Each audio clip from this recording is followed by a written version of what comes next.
नमस्कार दोस्तों, मैं हूं अमित। स्वागत करता हूं आप सभी का आपके इस यूट्यूब चैनल नॉलेज नोर में। दोस्तों, ऐसा कि आप सभी को पता भी कुछ दिन पहले भारतीय रेलवे के द्वारा एक कवच नाम की टेक्नोलॉजी अपनाई गई जो कि दो ट्रेनों को आपस में टक्कर होने से बचाता है। दोस्तों, ये जो कवच नाम की टेक्नोलॉजी है, इसका ट्रायल दक्षिण मध्य रेलवे के लिंगमपल्ली से विकाराबाद सेक्शन पर किया गया, जहां पर खुद रेल मंत्री ट्रेन में सवार होकर इस टेक्नोलॉजी का ट्रायल किए, जिसमें आमने सामने से आ रही दो ट्रेनें जब 380 मीटर की दूरी पर थी तब ट्रेन में ऑटोमेटिक ब्रेक अप्लाई हो जाती है और ट्रेन रुक जाती है। तो यहां पर रेल मंत्री जी इस टेक्नोलॉजी का बहुत बहुत धन्यवाद करते हैं, जिसके चलते आगे आने वाले फ्यूचर में इस तरीके की कोई भी घटनाएं नहीं होंगी जिसमें कोई दो ट्रेन आमने सामने से टकरा जाए। साथ ही जो टेक्नोलॉजी है, जब भी कोई लोको पायलट किसी भी रेड सिग्नल को क्रॉस करते हैं तो उससे पहले ट्रेन में ऑटोमेटिक ब्रेक अप्लाई हो जाएगी। इसके अलावे अगर कोई ट्रेन लूप लाइन से क्रॉस होगी और अगर ट्रेन की स्पीड ज़्यादा होती है तब वहां पर ट्रेन में ऑटोमेटिक ब्रेक अप्लाई होकर ट्रेन की स्पीड 30 किलोमीटर पर आवर हो जाएगी।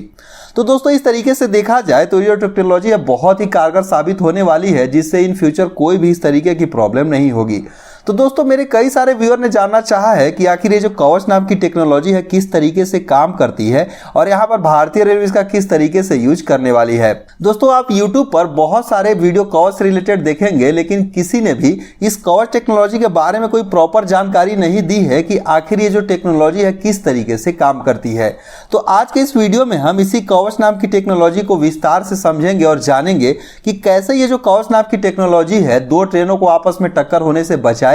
और किस तरीके से सिग्नल आने से पहले ही यह लोको पायलट को आगाह करेगी। तो दोस्तों, इन सभी चीजों को समझने से पहले मैं आप लोगों को बता दूं कि ये जो कवच नाम की टेक्नोलॉजी है भारतीय रेलवे में कोई नई टेक्नोलॉजी नहीं है। बहुत पहले कोंकण रेलवे के द्वारा ये जो कवच नाम की टेक्नोलॉजी है बनाई जा चुकी है। जैसा कि आप इस लोकोमोटिव के ऊपर देख सकते हैं, इस पर लिखा हुआ है रक्षा कवच। दोस्तों, यहां पर ये जो रक्षा कवच है इसको इंग्लिश में एंटी कोलिजन डिवाइस बोला जाता है और जिस लोकोमोटिव के अंदर ये जो रक्षा कवच की टेक्नोलॉजी लगी हुई थी उसके ऊपर इस तरीके से ये चीजें लिखी जाती थी। यानी कि कोंकण रेलवे में बहुत पहले इस चीजों को लगाया जा चुका था जो कि काम करता था सैटेलाइट के जरिए। दोस्तों, इन चीजों को समझने के लिए आप इस इमेज को देखिए। इसमें होता क्या था कि जैसे ये आमने सामने से आ रही दो लोकोमोटिव हैं तो लोकोमोटिव के ऊपर एक एंटीना होता था जो कि जीपीएस एंटीना है और ये सैटेलाइट से कनेक्टेड रहते थे। जब भी कोई ट्रेन एक ट्रैक्स पर इस तरीके से इधर से जा रही है और उसी ट्रैक्स पर कोई दूसरी ट्रेन इधर से आ रही होती है तो होता क्या है कि यहाँ पर जो एंटीना है ये जो सिग्नल को ट्रांसमिट करता है और ये जो सैटेलाइट उसको रिसीव करके फिर पुनः यहाँ से सिग्नल को ट्रांसमिट कर दिया जाता है और इस लोकोमोटिव के ऊपर लगा एंटीना इसको रिसीव करता है। तो इस तरीके से जीपीएस के जरिए ये चीजें पता चल जाती थी कि इतनी दूरी पर एक ही ट्रैक्स पर कोई दूसरी ट्रेन आ रही है, जिससे यहाँ पर ट्रेनों के टक्कर होने से ये चीजें बच जाती थी। तो दोस्तों, अगर एक ही ट्रैक पर ये चीजें होती थी तब तो सही थी, लेकिन प्रॉब्लम तब होती थी जब कोई ट्रेन किसी लूप लाइन से होकर गुजरती थी। मान लीजिए कि ये एक ट्रेन है लेकिन इधर एक लूप लाइन है, तो अगर इस लूप लाइन से कोई दूसरी ट्रेन आ रही होती थी तब भी यहाँ पर ये जो लूप लाइन के लोकोमोटिव के ऊपर से ये जो जीपीएस एंटीना लगा होता था इस सैटेलाइट को सिग्नल दे देता था और यहाँ से इससे रिसीव होने से ये चीजें पता चल जाती थी कि यहाँ पर कोई ट्रेन आ रही है। और इस तरीके से जो है कम्युनिकेशन, जो मिसकम्युनिकेशन होता था, इसमें प्रॉब्लम होने से कई सारे एक्सीडेंट वगैरह भी हो जाते थे, क्योंकि यहाँ पर जीपीएस के जरिए आसपास अगर ट्रैक्स पर कोई दूसरी ट्रेन आ रही है तो इसमें 1 से 1.5 मीटर का गैप होने से उतनी प्रॉपर जानकारी नहीं मिल पाती थी कि कौन से ट्रेन से लूप लाइन पर दूसरी ट्रेन आ रही है और यहाँ पर टक्कर जो है बचने के बजाय ज़्यादा चीज़ें इस तरीके की प्रॉब्लम होने लगी। तो ये जो पहले जो कोंकण रेलवे के द्वारा बनाए गए टेक्नोलॉजी कवच था वो इतना कारगर साबित नहीं हुआ।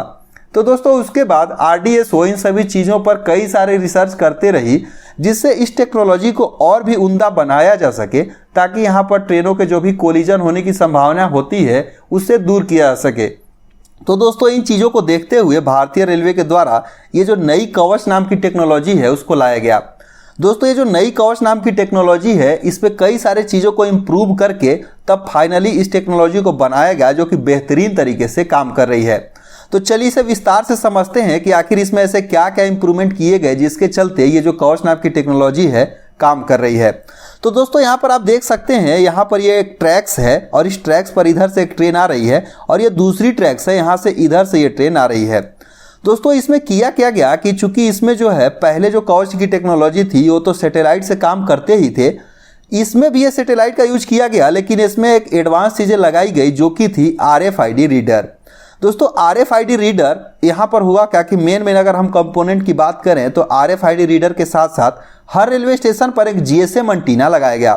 तो ये जो टेक्नोलॉजी है सैटेलाइट और इस GSM एंटीना दोनों के कॉम्बिनेशन से काम करती है, जिससे यहाँ पर चीज़ें सही और एग्जैक्ट जगह पर पता चलती है। दोस्तों हुआ क्या कि हर रेलवे ट्रैक्स पर यहाँ पर आप देख सकते हैं हर 500-500 मीटर की दूरी पर ट्रैक्स के बीच में एक RFID रीडर लगाया गया। ये एक टैग है और जब यहाँ पर कोई लोकोमोटिव इस रीडर के पास पहुँचता है तो इसके अंदर लगा ये जो रीडर है इसको रीड करके ये बताता है कि अभी इस जगह पर ये लोकोमोटिव पहुँच चुका है। और रीड करने के बाद यहाँ से एक एंटीना लगा होता है जो कि GSM एंटीना होता है, और ये जो GSM एंटीना है यहाँ से सिग्नल को ट्रांसमिट करता है। यह एक रेडियो कम्युनिकेशन होता है और यहाँ से जब ये ट्रांसमिट करते हुए सिग्नल ये जो रेलवे स्टेशन है यहाँ पर GSM एंटीना इसको रिसीव करता है और ये GSM एंटीना उस सिग्नल को इधर ट्रांसमिट कर देता है। और ये जो ट्रांसमिट किए हुए जो यहाँ पर सिग्नल आते हैं इस लोकोमोटिव के ऊपर लगे यहाँ पर एंटीना के द्वारा रिसीव किए जाते हैं,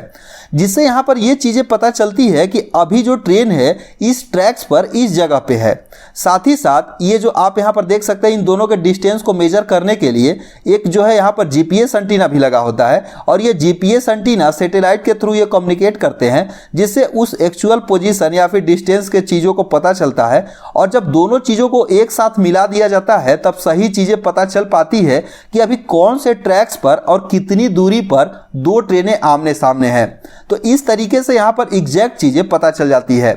दोस्तों जैसे कि वो पुराने वाले कवच में प्रॉब्लम होती थी कि अगर कोई ट्रेन लूप लाइन से आ रही है तो यहाँ पर ये चीज़ें RFID रीडर बता देता है कि अभी ट्रेन इस वाले ट्रैक्स पर है, इस वाले ट्रैक्स पर नहीं है। साथ ही साथ यहाँ पर डिस्टेंस का पता जो है इस GPS एंटीना के थ्रू लग जाता है। तो जब दोनों चीज़ों को एक साथ मिला दिया गया तो ये चीज़ें बहुत ही पुख्ता हो गई और यहाँ पर सही और एग्जैक्ट जानकारी लोको पायलट को पहुँचने लगी, जिससे यहाँ पर ट्रेन में ऑटोमेटिक ब्रेक अप्लाई होकर इन सारी चीज़ों से बचने लगे।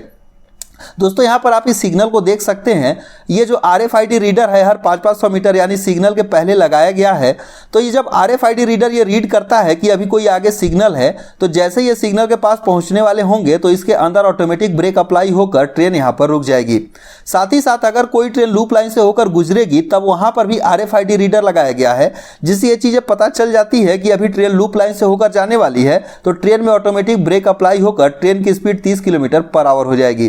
तो दोस्तों इस तरीके से देख सकते हैं ये RFID रीडर जो रेलवे ट्रैक्स पर डाला गया है, और यहाँ पर ये जो सैटेलाइट कम्युनिकेशन है जो कि ये GSM GPS के थ्रू हो रहा है, तो इन दोनों के कॉम्बिनेशन से ये जो है कवच टेक्नोलॉजी काम कर रही है, जो कि आमने सामने से आ रही दो ट्रेनों को एक कवच के प्रकार काम करेगा और इन दोनों को ट्रेनों को टक्कर होने से बचा लेगा। तो इस तरीके से आप देख सकते हैं कितनी सारी चीज़ों को मिलाकर ये जो कवच टेक्नोलॉजी बनाई गई, जो कि पुराने टेक्नोलॉजी से बिल्कुल अलग है, और इस तरीके से ये जो सारी चीज़ों को पता कर पा रहे हैं। तो दोस्तों बात करें इस कवच टेक्नोलॉजी के कुछ विशेषताएं की, तो सबसे पहले कोई भी अगर रेड सिग्नल को पार करेगा तब यहाँ पर ट्रेन को रोक देगा। साथ ही साथ लोको पायलट को ये चीज़ें बताएगी कि आगे कौन सी सिग्नल आने वाली है, और अगर कोई फॉग वगैरह हो तब भी यहाँ पर ट्रेन में जो है रेड सिग्नल आने से पहले ब्रेक अप्लाई हो जाएगी। इसके अलावा अगर ट्रेन के लोको पायलट जो है ट्रेन को ओवर स्पीड में ले जा रहे हैं तब भी ये जो है ट्रेन में ऑटोमेटिक ब्रेक अप्लाई कर देगी। यह बताएगी कि इतनी दूरी पर आप सिग्नल से पहुंचने वाले हैं, जिसके चलते यहाँ पर ट्रेन में ब्रेक अप्लाई होकर ट्रेन स्लो हो जाएगी। इसके अलावा अगर कोई मान लीजिए कि रेलवे क्रॉसिंग है तब भी यहाँ पर जो है ऑटोमेटिक सीटी बजाते हुए ट्रेन वहाँ से गुजरेगी। तो दोस्तों इस तरीके से देख सकते हैं कई सारी इसमें विशेषताएं हैं, जिसके चलते जो कवच नाम की टेक्नोलॉजी है बेस्ट टेक्नोलॉजी साबित होने वाली है, जो कि शुद्ध जो है भारतीय रेलवे यहाँ पर स्वदेशी टेक्न से इसे बनाया गया है, जो कि भारत के अंदर ही डेवलप किया गया है। तो दोस्तों इस तरीके से रेलवे ट्रैक्स पर जब इसे लगाया जाएगा तो कोई भी यहाँ पर इस तरीके की प्रॉब्लम नहीं होगी, जो कि एंटी कोलिजन यानी कि ट्रेन को जो टक्कर वगैरह होते हैं वो चीज़ें नहीं होगी। तो उम्मीद करते हैं आपको चीज़ें समझ में आई होंगी। सो इस वीडियो में बस इतना ही, मिलते हैं दूसरे वीडियो में, तब तक के लिए धन्यवाद।